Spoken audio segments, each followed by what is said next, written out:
Drogat tashmë kanë hyrë në çdo shkollë të Kosovës, siguria vërtet është në pikpyetje. Partia Demokratike e Kosovës tani e ka trajtuar me shumë sinqeritet dhe me shumë seriozitet me profesionistë e fushës dhe i ka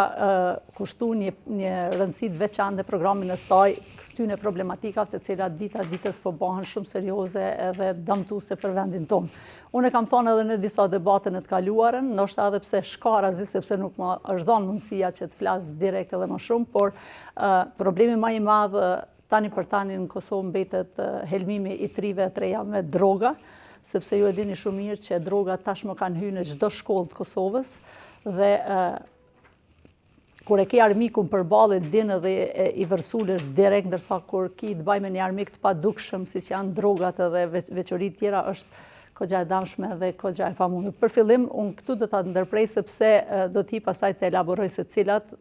në detaje se çka Partia Demokratike ka pa në këtë fushë dhe në këtë aspekt. Kështu që edhe një herë të përgëzoj për këtë temë që e ke përzgjedhur dhe besoj që kjo temë duhet na shoqërojë gjatë gjithë fushatës, po edhe gjatë 4 vjeçarit tashëm, sepse siguria vërtet është në pikpyetje.